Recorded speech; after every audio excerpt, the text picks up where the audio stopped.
പത്രോസ് പ്രതികരിക്കുന്നു. ഈ സമയത്ത് ഒരു മേഘം അവരെ ആവരണം ചെയ്യുന്നു. മേഘത്തിൽ നിന്നും ഇങ്ങനെ ഒരു സ്വരവും ഉണ്ടായി: ഇവൻ എൻ്റെ പ്രിയപുത്രൻ, ഇവനിൽ ഞാൻ പ്രസാദിച്ചിരിക്കുന്നു, ഇവന്റെ വാക്ക് കേൾക്കുവിൻ. നേരത്തെ പറഞ്ഞ രണ്ട് സംഭവങ്ങളിലും എന്ന പോലെ യേശുവിന്റെ രൂപാന്തരീകരണത്തിലും പ്രസക്തമായ ചില ചോദ്യങ്ങൾ ഉയരുന്നു. മനുഷ്യനായിരിക്കുന്ന യേശു രൂപാന്തരപ്പെടുന്നത് എന്തുകൊണ്ട്?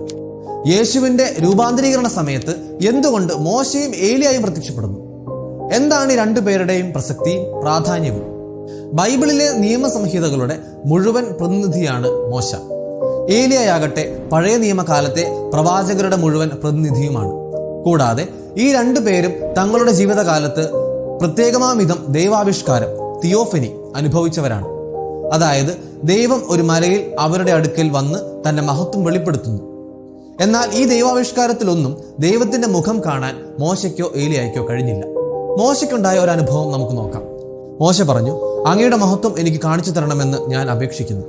അവിടുന്ന് അരുളി ചെയ്തു: എൻ്റെ മഹത്വം നിന്റെ മുൻപിലൂടെ കടന്നു പോകും. കർത്താവ് എന്ന എൻ്റെ നാമം നിന്റെ മുൻപിൽ ഞാൻ പ്രഖ്യാപിക്കുകയും ചെയ്യും. എനിക്ക് ഇഷ്ടമുള്ളവനിൽ ഞാൻ പ്രസാദിക്കും. എനിക്ക് ഇഷ്ടമുള്ളവനോട് ഞാൻ കരുണ കാണിക്കും. അവിടുന്ന് തുടരുന്നു: നീ എൻ്റെ മുഖം കണ്ടുകൂടാ, എന്തെന്നാൽ എന്നെ കാണുന്ന ഒരു മനുഷ്യനും ജീവനോടെ ഇരിക്കുകയില്ല.